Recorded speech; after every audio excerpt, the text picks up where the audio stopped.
started about 10 minutes. The beginning few yards will be to the door.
Okay, let us start our session.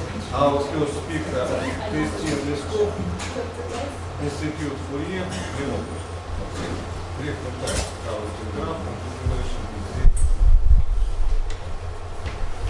Okay, so thank you very much. So first I would like to thank Spasiba to the organizers, and so especially to the young organizers, very, very good. And thank you very much for the excursion of yesterday. That was so great. And so what I'm going to talk about is how to count graph configurations in 3 manifolds to produce interesting invariants. So the first thing I'm going to do is start with a simple example of such a way of counting. Okay, so we start with a two-component link. So this is an embedding of 2 circles into our ambient space R3 for the moment. And so it can be pictured like this, all of this. And associated to this embedding, you have a very famous Gauss map that maps a pair of points of S1 to the direction of the vector going from one to the other one. So I take a pair of points, I map it to J and K, and then I look at the direction of this vector. Okay, so this is a map from the torus to the sphere, and as such, it has a degree. So you can take your favorite definition of the degree, and you can define an invariant from this degree. You can define the linking number. Okay, so what is my favorite definition of the degree for this talk? My favorite definition is the degree at one point, the differential degree at one point. So namely, you take 1 point in S2 here, and so you assume that your map is smooth and you take a generic point. So for such a generic point, a regular point, it has a finite number of preimages under this map, and at each preimage you can look how the map looks like locally. And so if it preserves the orientation, then you associate sign plus to the preimage, and if it reverses the orientation, you associate a sign minus. And then the sum of these signs is the differential degree of the map at the point you chose in S2. Okay, so now what is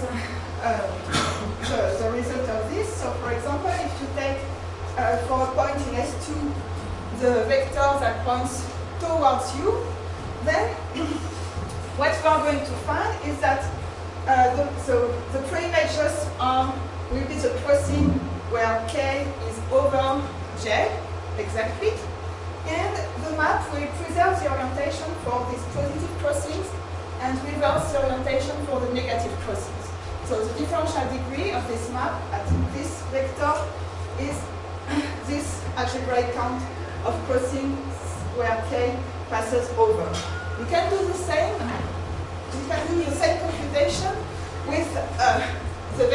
normal points into the blackboard, and then what you are going to find is the same formula with red and blue exchange. And of course, the general theory of the degree tells you that the result won't depend on the specific point you chose in the sphere S2 to make your computation. So in particular, these two are equal, and they are also equal to the average that may the more popular formula for the linking number of tuners in S2. Okay, so this is the first way of counting graphs in a three manifold. So namely, what I did here is counting graphs, and here the graph is very simple. It's just an edge with 1 point on the red curve, 1 point in the blue curve, and the direction between them, the vector, the direction of the edge, the straight edge between them, points towards you. Okay, so this is the first way, and they come equipped with the sign, this degree. Okay, so now I'm going to rephrase this definition in order so that it generalizes to much larger setting and so that it applies to count more general graphs. So the first thing I'm going to do is to factor this Gauss map that I wrote, everything was written before. And so the way I factor it is by introducing this configuration space, which is just the square of the ambient space minus the diagonal. And then, so I write my Gauss map as a composite map of the map that maps a pair of points, a pair of distinct points in the ambient space to the direction of the vector between them, and the embedding of a torus induced by J and K from the standard torus here to the configuration space. Okay, so it's clear that the Gauss map is a composite of these two maps. And now I'm going to write the linking number. I'm going to write the degree in another way. Namely, I'm going to see it as the algebraic intersection in my six-dimensional configuration space of the image of the torus. This is the image of the torus, of the embedding induced by the two-component link in the configuration space, with the pre-image of the favorite point I picked in S2 to compute the degree. And you can see that this definition is exactly the same as the definition before, because so what I'm again looking at a pair of points here whose direction under this map, so whose direction is direction between the 2 points is this point A in S2.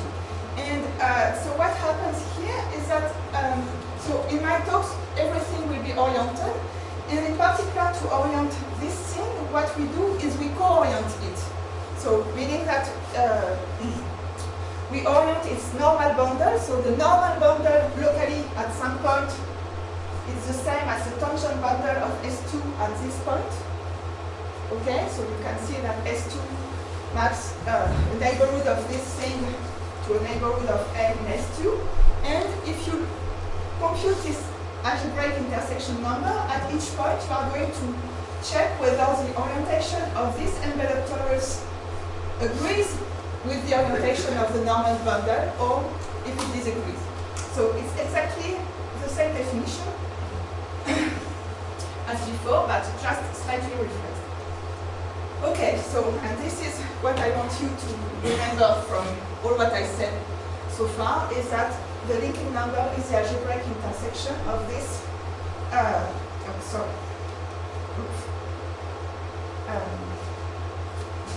this linking number is this algebraic intersection of this 4-dimensional manifold and this torus embedded in the configuration space. Okay, so, but now we are going to study this definition a little more. So I just here rewrote what was important in the previous slides. So we have, what was very important was this map Q here.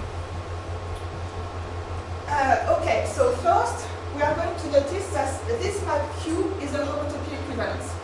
And why is it so? So the proof is, I hope you can read the proof at the bottom.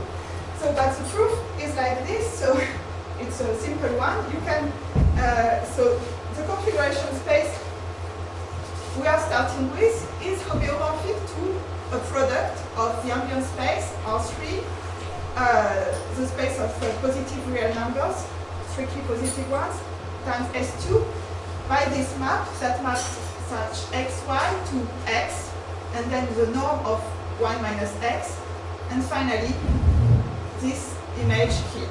Okay, so in particular this Q written in this coordinate is just a projection on S2, and since this factor is contractible here, you get that this Q is a homotopy equivalence.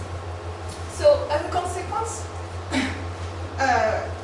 then in particular it induces an isomorphism in homology, and so here we have an isomorphism between the homology of this and the homology of S2 that everybody knows, and in particular the H2, sorry, if I take my coefficients in the rational numbers Q, then it will be Q, just the H2 of S2, and you can see that the favorable generator for this S2 is just the image of this sphere, where, so this is a sphere, so this means 0 is the first coordinate of S3, and then the boundary of the unit ball of R3.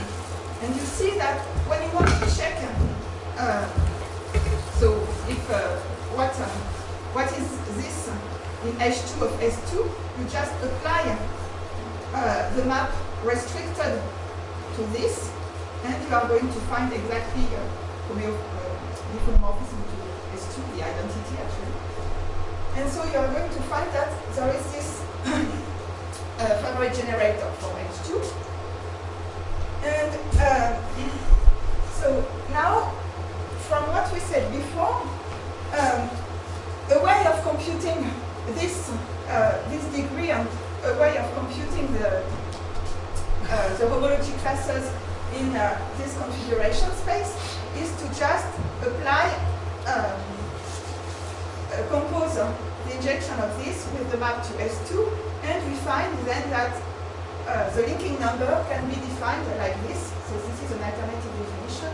So this torus in this configuration space is equal to the linking number multiplied by my favorite generator for the H2 of the configuration space.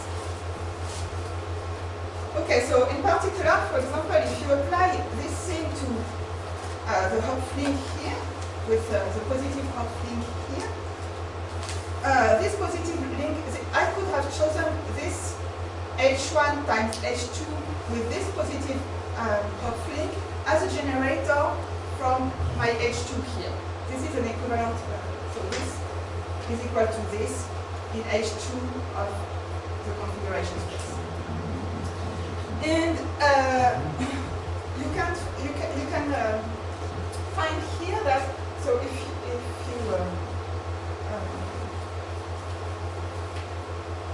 it's easy to see that starting with my random j times k, I'm going to find the following coordinate. So I can express it as a combination of this thing with this coefficient. So it's easy to see that if we have a Seifert surface sigma j for a Seifert surface sigma j for my naught j, then it produces cobordism between so sigma j minus, so here this will be meridian disks. Okay, and sigma j minus is meridian disks produces a cobordism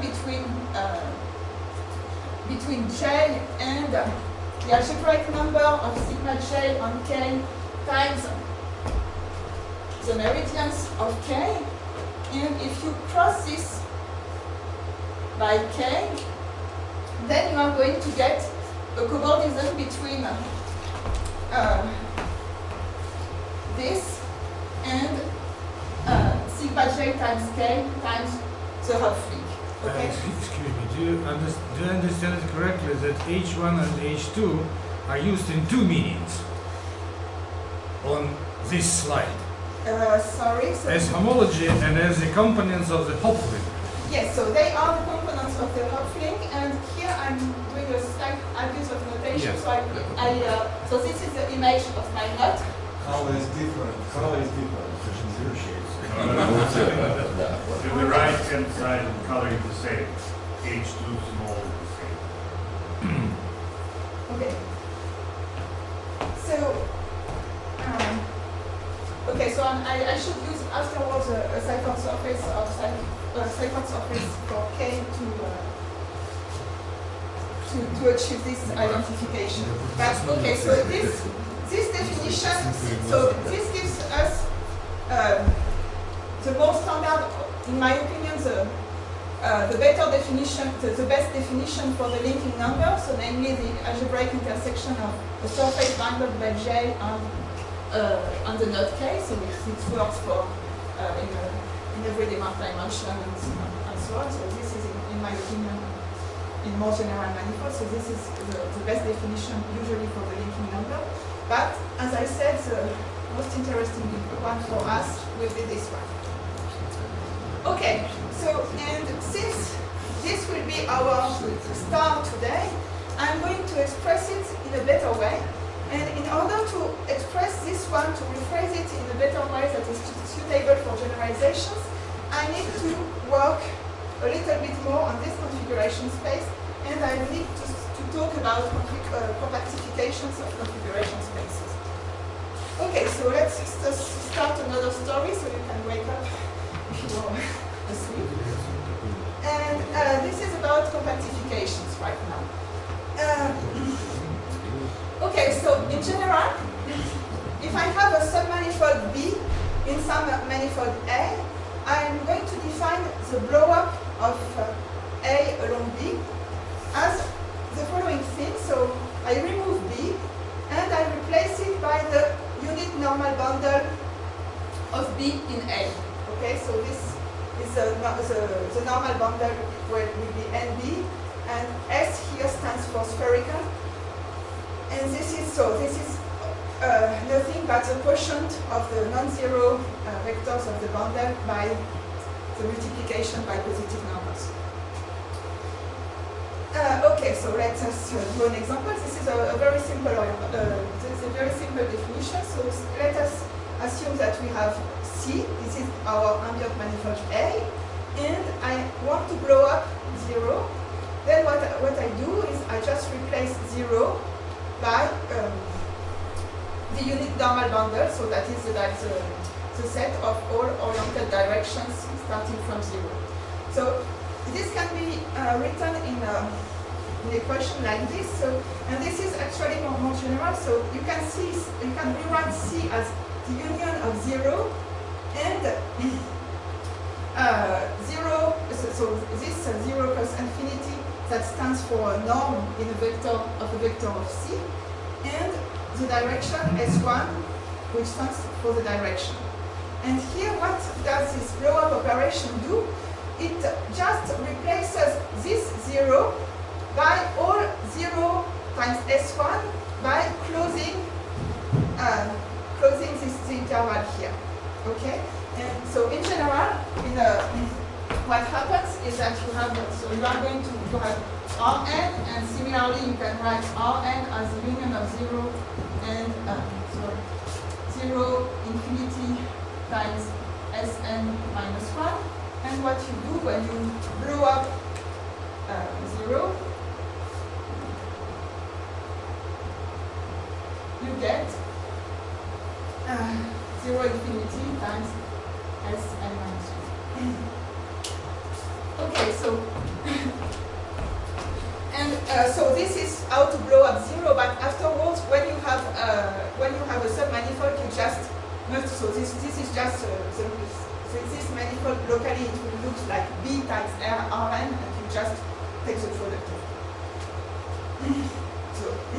So this is a very trivial operation, and it only amounts to removing. So topologically, it only amounts to removing an open tubular neighborhood of the manifold B. So in particular, we get something that is homotopy equivalent to A minus B when you do this. And if you started with something compact, then you end up with something which is compact. So the blow-up manifold is also compact. And you see that when the boundary of your first manifold was empty, then you get a boundary. You create a boundary here, and which is the same as the boundary of the tubular neighborhood, and which is canonically the unit normal bundle of your manifold. Okay, so in particular, so the minus sign here is because all manifolds are oriented, as I said before, and you get a canonical map from the blown up manifold to A. Okay. So.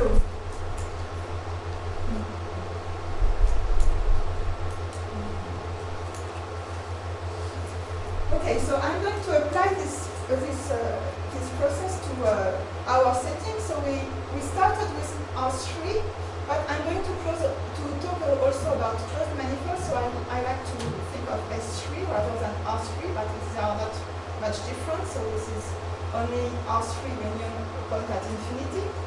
And I also mentioned what is the unit ball of R3, and I'm going to call the neighborhood of infinity, that is the complement of this unit ball, so the closure of the complement, as B infinity. And now I'm going to speak about more general oriented free manifolds. M, I'm going to call them M.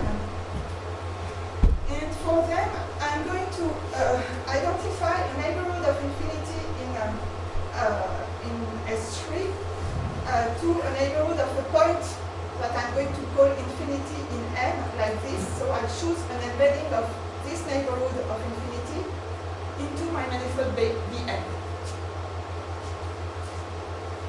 And so now I can first start applying my the procedure I described in the slide before to blow up the point infinity in M. And what I'm going to get, so for example, so I'm going to call this C1M, so one like 1 point in M. And what I'm going to find is only a ball, because so I start with S3. I blow up my point at infinity, so it means that I replace this point with the unit, its unit normal bundle, which is a sphere. Okay, so I replace the point at infinity by a sphere, and by inverting things, you see that this sphere is actually the sphere of directions that go to infinity. Okay, so that's why I call it S2 infinity. The boundary now it contains points, but these points are meant as directions, so to go to infinity, and they are in S2. Okay, so now how do I compactify? So now for another configuration space, and this will be our star today, this one. This will be the most important. And what is this? Okay, I start with M2, and first thing I do is blowing up infinity, infinity, the pair infinity, infinity. So then I'm in the 6-dimensional manifold, so I replace it by the unit sphere of R6, which is S5.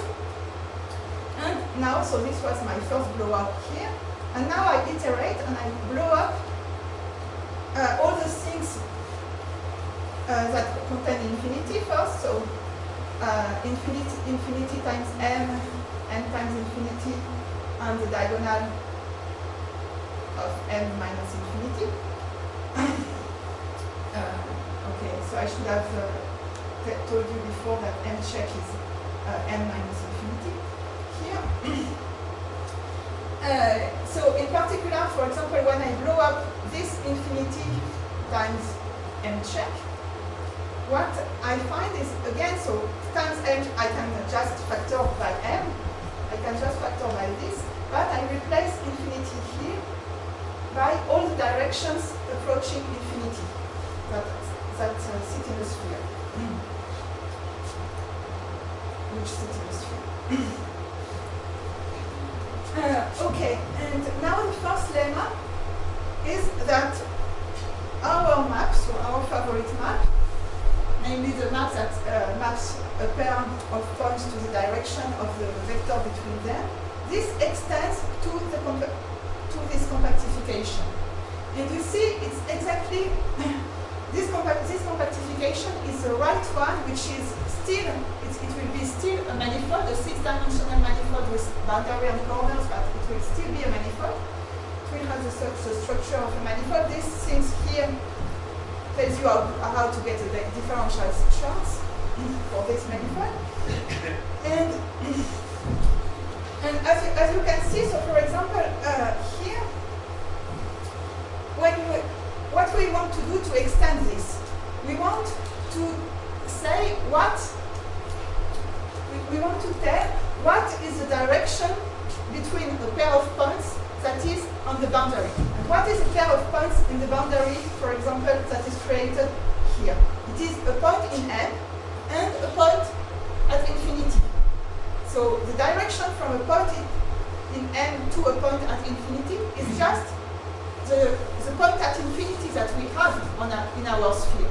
And it has the right direction. And similarly here, if you want the direction from a point at infinity to, then you are going to take the reverse, the opposite vector to this vector. And now the most interesting part comes from the diagonal, and I'm going to discuss what happens to the diagonal now. Okay, so by definition here we have the unit normal bundle of the diagonal. So what is this? So the first, what is the normal bundle? So I should have said it before, of course, but what is the normal bundle? It's only the tangent bundle of the manifold, and you mod it out by the tangent bundle of the submanifold. Okay, so here in our case it is the same as squaring first the tangent bundle of the manifold, and then modding it out by the diagonal of this square.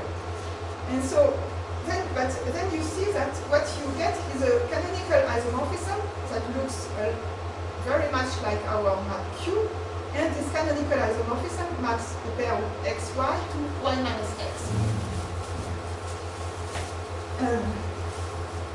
Okay, so in particular, now when you mod out by the multiplication, you remove 0, you mod out by the multiplication by positive numbers, you are just going to have the unit bundle of the tangent of the manifold. And but now you see why our map Q extended to S3, because namely it contains this thing, this direction. Okay, so now finally I wrote what is M checked. It's M minus infinity. And for my general manifold M, I'm going to choose a parallelization of M checked. So that is the bundle isomorphism from the trivial bundle over M checked, this fiber R3, to the tangent bundle of M checked. So this exists always. Remember that all my manifolds are orbital. And what I'm going to, and I assume that my parallelization is standard near infinity, and that's why I chose this map from the ball at infinity to M, because in this way, when I B infinity minus infinity is just the complement of the unit ball in R3. Okay, so it makes sense to speak of the standard parallelization of R3.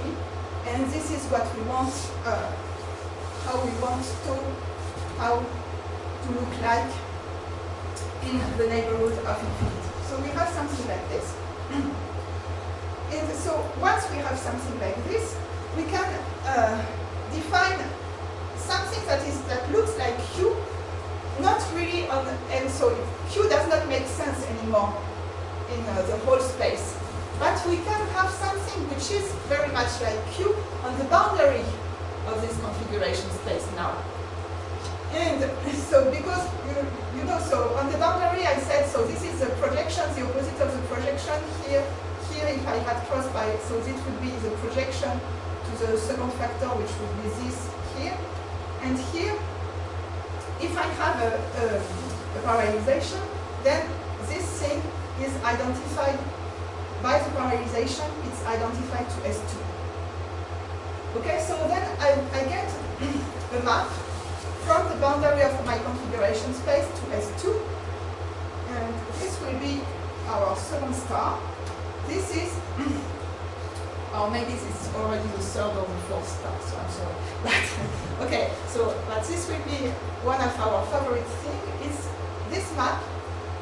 So, in the boundary of this configuration space, the direction between two pairs of points makes sense. What is blue ass? What does blue ass mean? Sorry, blue what? Blue ass. S. Blue ass. Ah, blue S, sorry. It's the spherical boundary. It's a unit boundary. It's for S stands for spherical.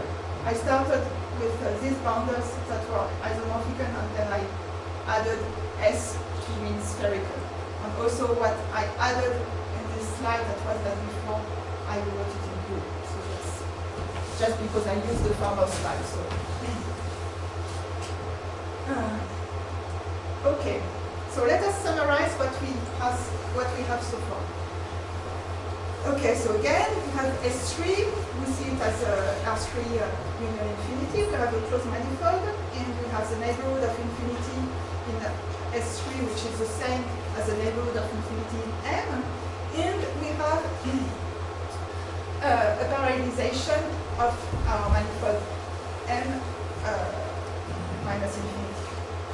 And what we constructed is some compact six-dimensional corners whose interior is M check minus the diagonal, because what we blew up is exactly where there was infinity and the diagonal. So the interior of this is exactly this thing. And there is something which is canonical, some canonical projection from the boundary to S2. Now let us add another assumption, and namely this assumption will be that the manifold N we started with has trivial homology with coefficient in Q. What I mean by trivial, it's that it has exactly the same homology as S3. So these manifolds are called rational homology spheres. And so then we know that this thing here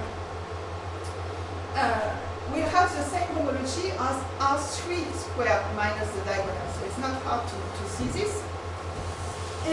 But under this assumption, our new manifold SC2 of M will also have the same rational homology as the sphere S2. And it will also have a standard generator. And what is the standard generator? So remember the standard generator for C2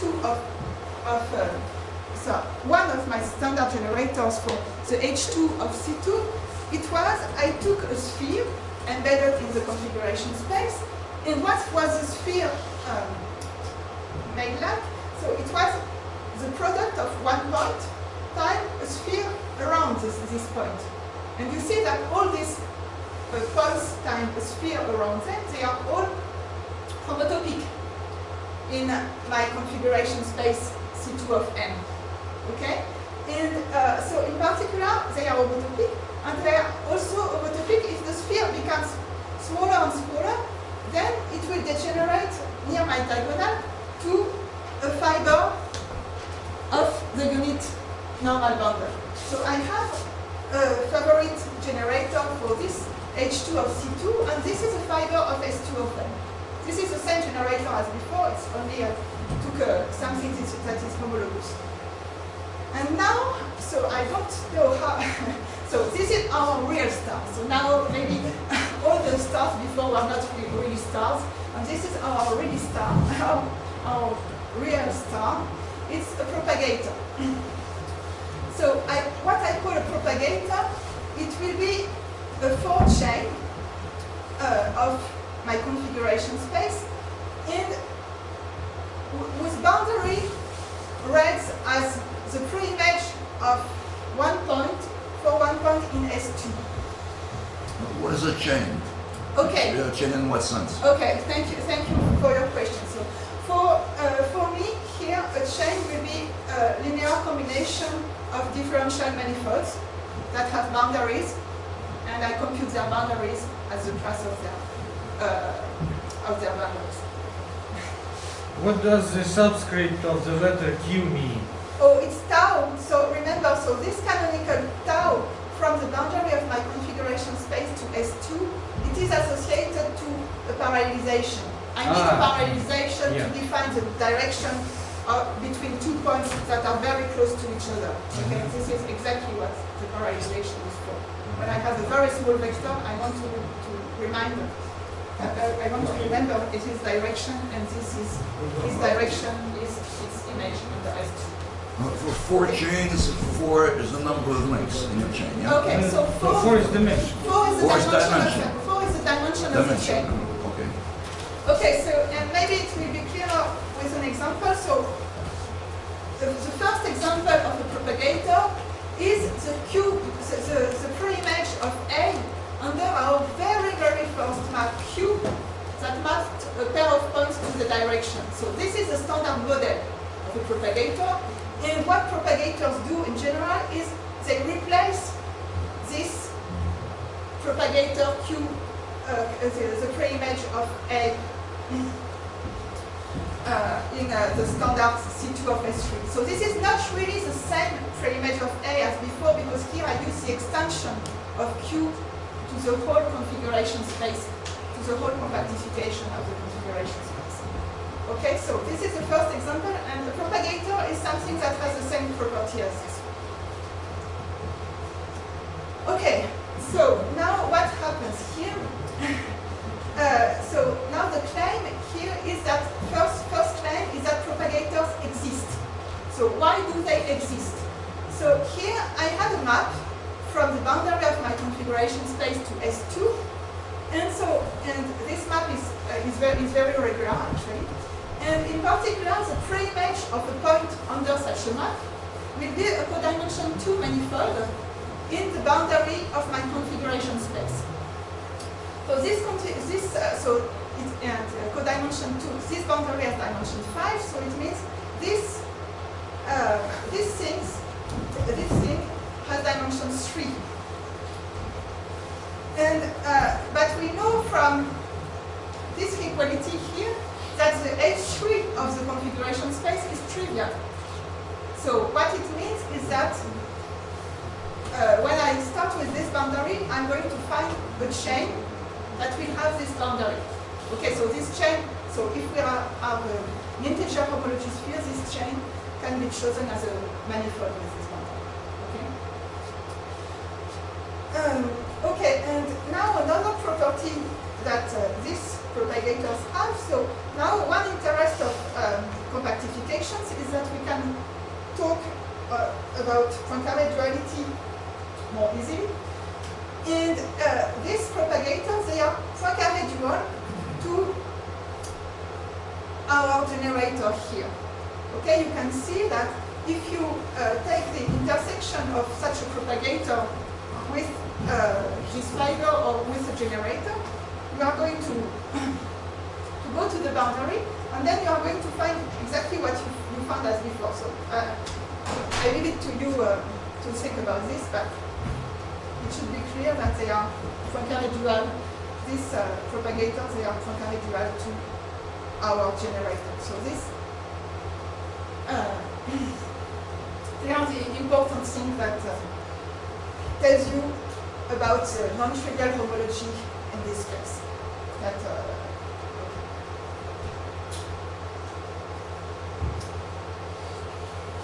okay, so in particular, if I have a link as before, but now my link is going to embed it, so two different unions, a different union of two circles in M check, then the linking number of the two components of the link will again be nothing that the intersection of the torus J times K with the propagator. Okay? So, so I said enough, I hope, to do this. So in particular, this formula is for an algebraic intersection again.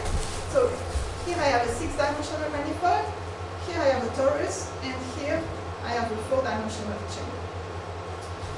And so as I said, so this is the first way that we generalize how to count graph in a stream manifold. So what we count here, we count this kind of edges, small edges between two circles, where this picture means that one point must belong to J, the other point must belong to K, and the pair of points of this edge must belong to my propagator. So this edge corresponds to a propagator. And this gives a constraint, so this gives a constraint of the configuration of points, and the constraint is the ends, the pair of ends must belong to the propagator. Okay, so here it's again the same definition for the propagator. And now for a theorem. Okay, so this is a theorem that probably should be attributed, so credits for this should be given to Kontsevich, and I think that he was inspired by Witten. And okay, but they didn't state it in these words, but let me rephrase their ideas with this kind of propagator. So the archive paper you're referring to is yours? Yes, the archive paper I'm referring to is mine, and you can find this exact definition in the archive paper. Okay, so let's start with a rational homology field. So as I said, it's closed stream manifold that has the same homology with rational coefficients as S3. So again, I fix the neighborhood of infinity in M. I fix the parallelization of M check, which is M minus infinity. And now I'm going to choose 3 propagators associated to C2 of M with my parallelization term. And they will be associated to 3 pairwise distinct elements of S2. Then I'm going to define an invariant as the algebraic intersection of 3 propagators. And you see, when you have 3 codimension 2 manifolds in a 6-dimensional manifold, you can just, so generically they intersect at points. And what you are going to check at each intersection point is whether the sequence of fiber of normal bundles, the 3 normal bundles of dimension 2, is the same as the tangent space to the configuration space. So I'm sorry because I forgot to write, so this is in our configuration space C2 of M, this algebraic intersection. So how does this relate to Kupferberg and Thurston, Dylan Thurston and Kupferberg? Well, it's so I should say so this okay, what Dylan and Greg did, so first the first formulation of this by Kontsevich was involving differential forms rather than chains. So this, my statement is just truncated dual to theirs. And then what Greg and Dylan did, and I'm going to this in a minute, but what they first did is give more details about Kontsevich definition. And much more complex. Okay, and in particular, I gave this definition. Okay, and now you see, so now the proof of, so in this world, the proof of this theorem is really easy. We already have everything to prove it. So I cannot resist to prove it, even if I have very few remaining time. So what is the proof here? Here we have three distinct pods. So in particular, their pre-images are distinct. So these propagators will be 3-fold chains with disjoint. So sorry, I wanted to say that their pre-images are disjoint. And we have three four-dimensional chains with disjoint boundaries, disjoint fixed boundaries. And so now what we have to do in order to check that this is an invariant is only to check what happens when we change PA to another propagator with the same boundary. And what happens is that, so if we change PA to another propagator with the same boundary, then we are going to change PA to prime A, and the boundary of PA minus P prime A will be 0, so that in particular PA minus P prime A will be a 4-dimensional cycle. But we already know that there is no 4-dimensional homology in our configuration space C2 of M. So it means that this PA minus P prime A, it is the boundary of a 5-dimensional chain. But now you can see that if you do this, okay, this with P prime A instead of PA minus this will co-bound some 1-dimensional manifold, which will be the intersection of the cobordism here with this 2PB and PC. So this is really a 2-line proof. So maybe it's a little too quick for 2 minutes to realize this in 2 minutes, but this is really a 2-line proof, and it gives you that it is an invariant. So I didn't discuss this, but so this is an invariant, and furthermore, it is a rational number. My chains are rational chains with rational coefficients, and this is a rational number. So it means that when you are going to move A, B, and C, it won't change. Okay? So here we have this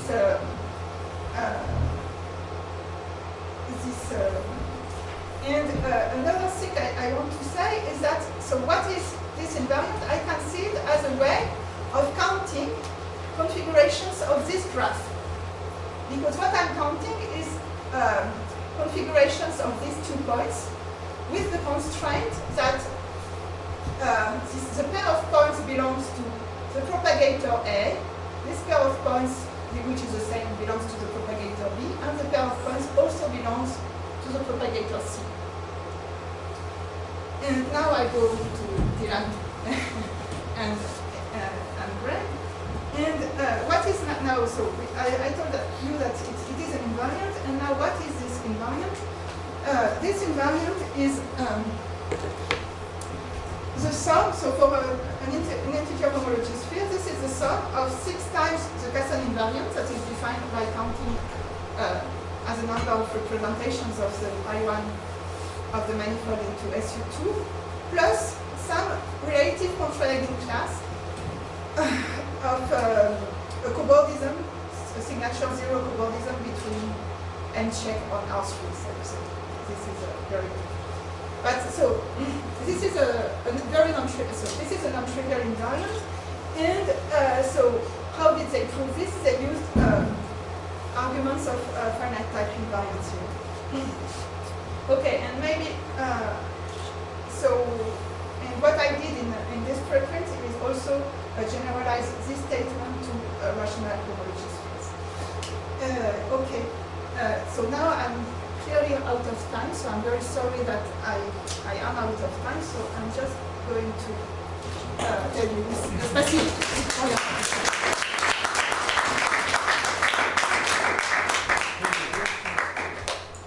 So you have a more complicated graph in the right part. So does it mean that your construction will generalize, or this constraint or on third homology or fourth homology will give some further abstraction for making graphs more complicated and go into more complicated spaces? Okay, no, so thank you very much for this question. No, so yes, I'm going to talk about this more general graphs and the construction of invariants for more general graphs next time. But really, I'm not going to have more obstruction. What I'm going to I'm going to cancel such a graph can be counted as follows. So you have some you think of these points as living in your space, so say your n check, and so and then you think of these points on the blue curve as living in a dot, along a dot. Okay, so this gives you a manifold of dimension exactly the number of vertices that are on the dot, because they all correspond to one, they all have one dimension variation here, and plus 3 times, plus 3 dimensions for each of the 3 valent vertices here. Okay, so this gives you a configuration space which is more complicated than the 2-point configuration space I talked a lot about today. But this, so at least this is a configuration space that can be compactified using exactly the same ideas. And then in this compactification, when you put a propagator on each edge, it will give you a 2-dimensional constraint. And you can take these two-dimensional constraints, you can see these 2-dimensional constraints as, so you are going to map your configuration space here to, for example, for this edge here, to the two-point configuration space of, that is a restriction to these 2 points. And here, with this, to this propagator, you are going to associate the pre-image of your propagator under this restriction. And this will be a codimension 2 manifold. And so the way of counting such a graph will be to count it as the intersection over all the edges of the pre-images of propagators. Okay, that's why propagators are crucial. But there won't be any more. So I'm not going, so next time I'm not going to discuss any more compactifications of propagators. So propagators, they give you 2-dimensional constraints on edges. They allow you to associate a number with such a graph. When such a graph, when these edges are oriented and decorated by propagators, then we have a number, a rational number. You're welcome.